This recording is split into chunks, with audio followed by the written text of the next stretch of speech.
Alright lads and lasses, today we'll be breaking down Elden Ring, Night Rain, a veritable mixed bag of gameplay mechanics and dissatisfaction.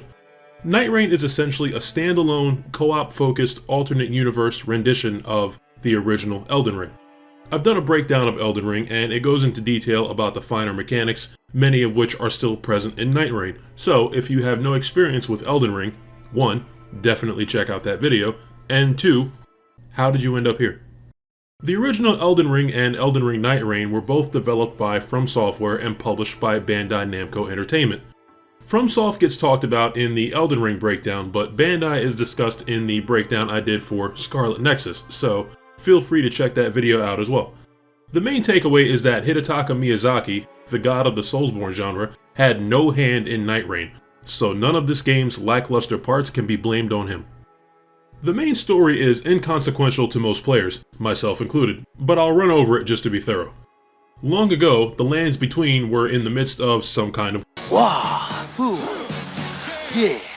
What is it good for? Absolutely You know nothing about no war. Everybody knows war. Who? Yeah. The end of this war was brought about by the Shattering, which fractured and split the very foundations of the lands between.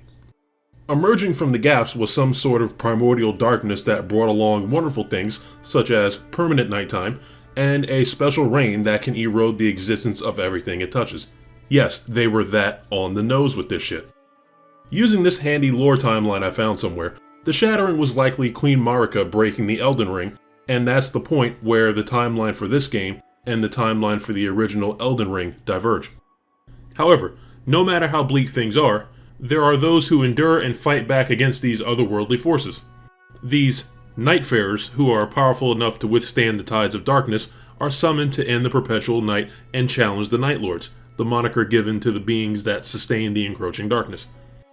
I will now ignore that moniker entirely and refer to them collectively as the Nightman from here on. 5, 6, 7, 8. Nightman, sneaky and mean, spider inside my dreams. I think I love you. You make me wanna cry. You make me wanna die. I love you. I love you. I love you. I love you. I love you, Nightman. You start as the Dayman, Dayman. Fighter of the night, man. Wilder, better known as John Nightrain. You run through a short tutorial which brings you up to speed with equipment, weapon attacks, the map, movement mechanics, equipment effects, item usage, leveling up, a bit about reviving downed allies, and finally, character skills and combat. The tutorial boss is the Fell Omen, I have thee now. who you probably remember as the noob filter in the original Elden Ring. Just like before, Morgott thoroughly tuned me up and sent me packing. Once you die a couple times against him, the game gives you the artsy version of the story rundown I just gave you, and drops you into the Round Table Hold, which is where you get to call home until this whole everlasting night business is over. At the Round Table Hold, you can do many things. You can chat with any Nightfarer you're not currently using, equip relics to provide your Nightfarers with buffs, buy emotes and some relics from the shop creatively named the Small Jar Bazaar, change characters, use the training grounds to practice each character or test out your relic combinations prior to embarking on an expedition, start a new expedition, check your visual codex to review any information pertaining to weapons, skills, the basics of the game, characters, or your pitiful expedition history, and lastly, use the journal to play character remembrances and get a deeper understanding of each character's pasts and motivations. That last one may sound unnecessary to some, but remembrances can award characters with new skins, new relics specifically beneficial to that character, and new holders for those relics, so I guess I can go over those now. Each Nightfarer can equip 3 relics within some kind of holder, an urn, a chalice, or whatever they want to call it. Each holder has color-coded slots that correspond to the relics with the same color. Red relics go in red slots, blue relics go in blue, and so on. Relics come in 4 colors, 3 sizes, and can grant up to 3 effects, with some effects specific to certain characters, but relics are not always helpful thanks to RNG. Each character starts with 1 relic holder with certain slots. Then you can buy another holder with different colored slots from the shop in the hold, and then a character's remembrance can grant another holder, but this time with a white slot that can hold any color of relic. You can only have one assortment of relics equipped at one time, so figure out which relic holder or saved relic preset is best for the expedition ahead. You find relics after each expedition, failed or beaten, and you can buy some relics from the shop in the hold, so always make sure your character relics are in order before heading out. The quick and dirty on this game can be absorbed most easily with a quick walkthrough of an expedition. To start a new expedition, hit the round table in the round table hold to select an expedition. At the beginning, you'll only have one available expedition against Tricephalos. Once you defeat it, 6 more expeditions will become available, and once you beat at least 3 of those, the last expedition will become available. Is anyone else having deja vu? Just me? Okay. Expeditions can be tackled as a trio, a duo, coming soon, or alone. Solo mode is so much easier than trio once you know the proper ways to use your time during expeditions. Trios will more often than not be disastrous without voice communication, but if you want to have the most fun possible, bring friends. If you don't have 2 friends, go make 2 friends, have a rip-roaring good time doing something else, and then make them play Night Rain with you. Once matchmaking is done, which may take anywhere from 1 to 30 minutes, you'll have 15 seconds to pick the Nightfarer you want. You are able to choose the same character as someone else, but from my experience, that rarely ends well. Unless it does. Once everyone's locked in, you take to the skies and head out. Limveld, the region you're dropped into, will shift between each expedition. No points of interest will be in the same spot every time, especially if shifting Earth happens. The central castle, which is present in the center of the map 95% of the time, will still switch up its enemies and bosses every time. On the map, you can drop a pin to communicate what location you think your team should advance to next. Since generally you all start at level 1 with plain base weapons, no usable items, and no runes, it's advisable that you smack some enemies between where you land and where you want to go, since those enemies will be very easy to kill. Leveling up in Night Rain is very simple and very quick. If you have enough runes to level up, your current level, shown in the upper left corner of your HUD, will have a flashing arrow next to it. Next time you find a Site of Grace, simply interact with it, spam A or X or whatever button it is on keyboard, and keep it pushing. Your attributes will raise automatically depending on what character you're currently using, and using equipment that's good for those attributes will yield the best results for your offensive output. You can check each character's stat scaling and preferred weapons individual codex at the round table hold. The Nightman that's waiting for you at the end of each expedition Nightman! Sneaky and mean! has an elemental or status weakness that you can exploit for a much easier time defeating them. Here's a handy dandy guide to damage bonuses and penalties for each boss. I forget where I found it, but feel free to screen cap it. Checking your map, you'll notice that many of the points of interest will have a little icon showing what element or status will be imbued in the equipment you gain from defeating the great enemy at those locations. If you switch to a detailed view, you will also see what kind of gear you'll most likely be rewarded with from those locations, whether it be seals and staves used to cast spells, or bows. You can also see what locations have a merchant you can visit to buy usable items or weapons, and what locations have map clues you can gain, which reveal the locations of beetles you can beat up for talismans. If you find good gear or items that are useless to you but may be good for another teammate, you can tag the drop, which will post it to the feed on the lower right of your HUD, alerting your teammates to your ping and giving them the chance to come grab whatever it is. One last tidbit. There are great enemies that wander outside of points of interest, as well as Evergaols you can open with Stone Sword keys in order to release and then beat up other great enemies. Great enemies are typically large enemies from Elden Ring and usually give a decent amount of runes and decent loot options. Looting from great enemies and bosses gives you a choice between multiple drops, which could be weapons of varying rarities, buffs that'll last for the rest of the expedition, or a nice payout of runes. On a rare occasion, you may get a Wending Grace, which allows you to revive from death one time just by having the item slotted at the time of death. Now, gear hunting and leveling is all well and good, but you have to be fast. Limveld operates on Battle Royale mechanics. There is a circle you can see which begins at the very outer boundary of the playable area. You begin expeditions on day 1, which, by my watch, lasts roughly 15 minutes from start to the final circle. Roughly 5 minutes into day 1, the circle will shrink about 50%, announced by a sound and a text pop up in the upper right of your HUD beneath your runes count.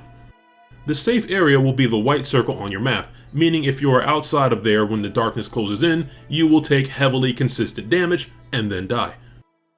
Using your compass, as well as your movement options like your surge sprint, wall jump, spirit stream jump spots that launch you skyward, or spectral trees that summon a hawk to carry you along a preset path shown on the map, escaping the closing circle should not be an issue.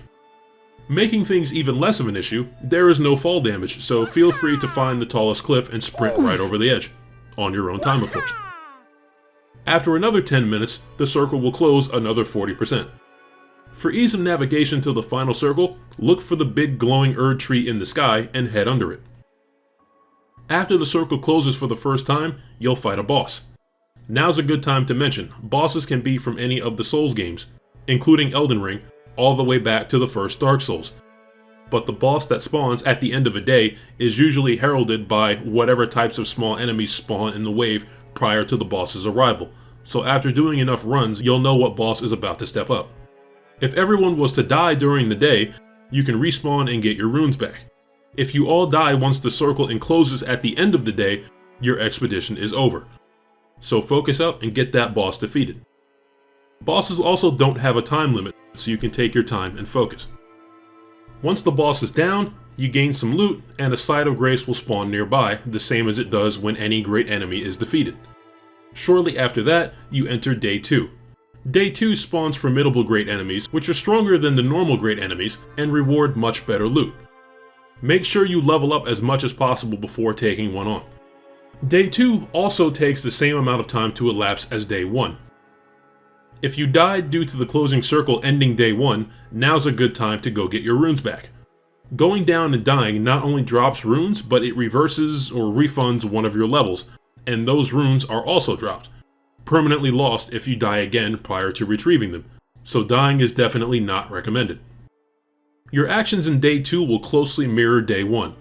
Kill as many great enemies as you can, get the best loot or buffs you can, and level up. The maximum level is currently 15, so if your level reaches the teens by the end of Day 2, you're in good shape to face the Nightman. Sometimes you'll get back-to-back bosses at the end of Day 2, and I don't know why it happens, but keep your head on a swivel.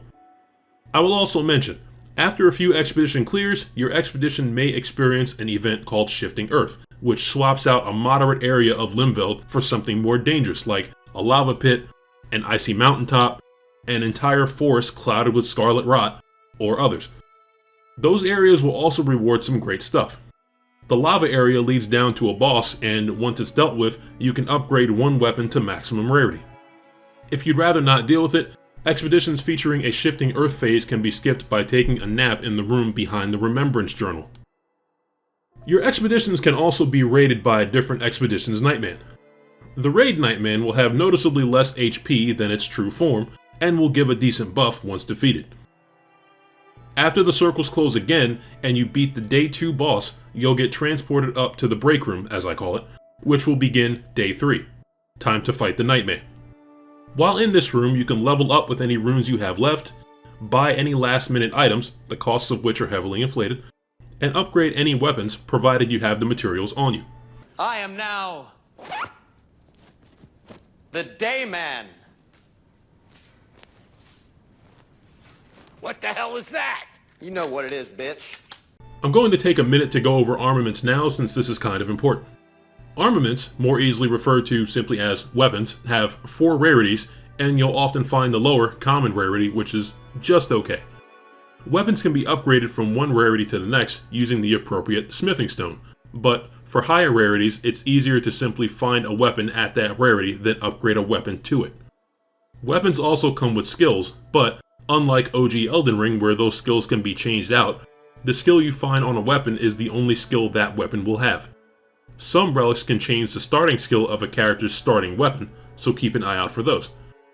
It's also possible to find the same weapon but with a different skill or a different passive effect. The majority of passive effects on weapons apply to your character simply by having that weapon in one of your 6 weapon slots, and what passive effect is on a weapon is entirely up to RNG. A weapon that's dogshit for your current character may have a very good passive effect that would greatly help your character, so be prepared to have a handful of your 6 available armament slots taken up by weapons you won't actually use.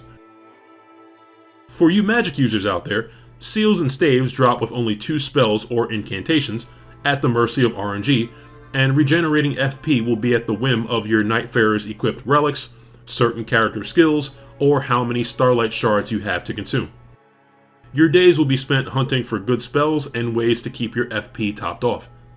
Luckily, Recluse can generate FP due to her character skill and ultimate art, and Revenant and Duchess don't rely too heavily on FP, so the struggle shouldn't be too real. Weapons can also be used by anybody regardless of Nightfarer. It's just the effectiveness of the weapon will be hindered if, for example, a magic-focused character tries to use physical weapons when they don't have the stamina to sustain the attacks. One last tip. Your Sacred Flasks, being your primary method of healing, have a dedicated button separate from your consumable item arrangement on the lower left. You start an expedition with 3 flasks, and you can gain additional flask charges in churches around Limveld, marked on your map with a golden steeple icon.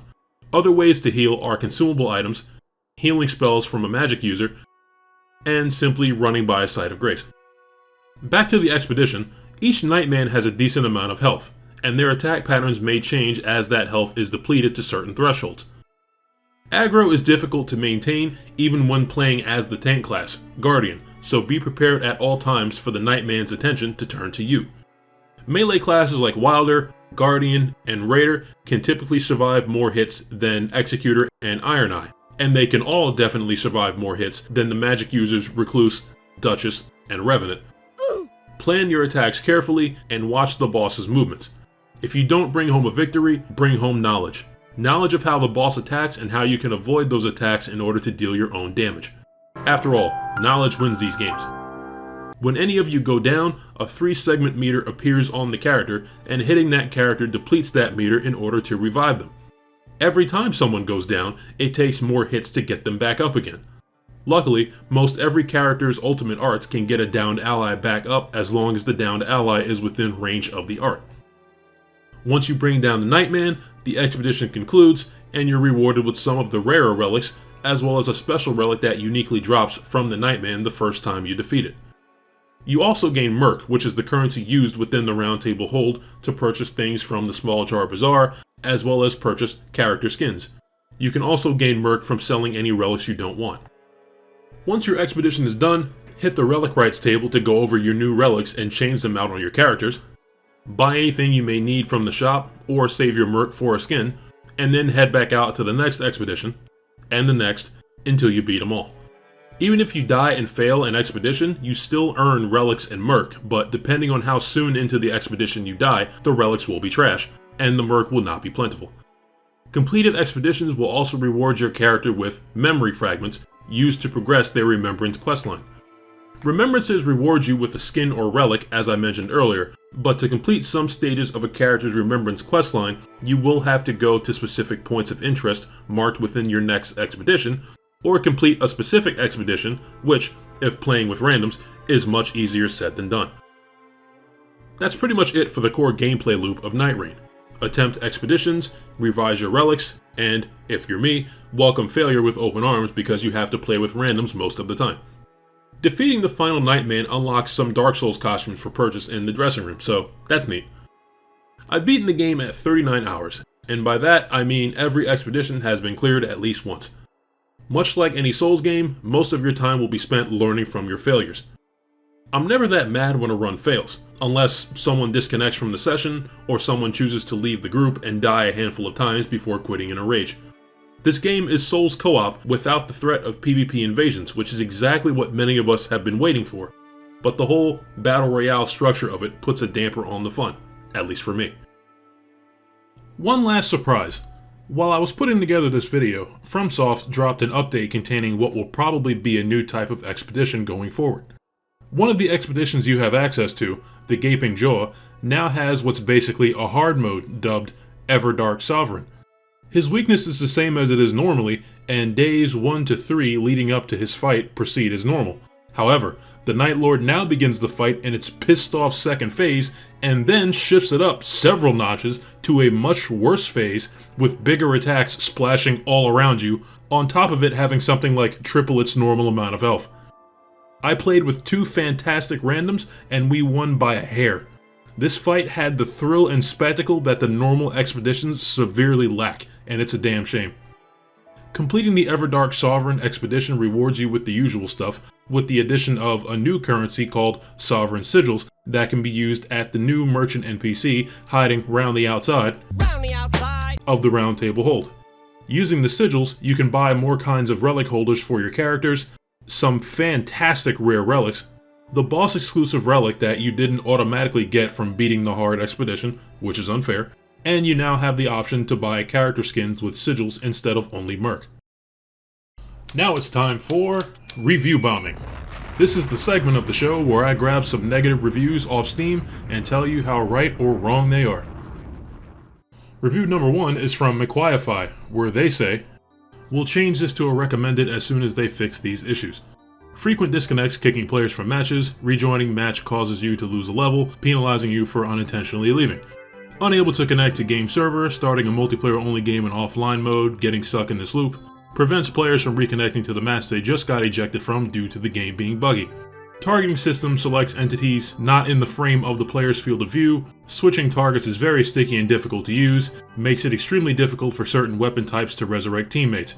Revenant spirits spawn in bugged and remain idle, often just standing there until they die, expiring after doing nothing at all. Paired with the low probability for the Revenant to even spawn spirits in the first place, it does dramatically reduce the usefulness of this passive ability if the summoned allies literally do nothing. Game is locked to 3 players, and does not scale difficulty if one or both of your party abandon the run.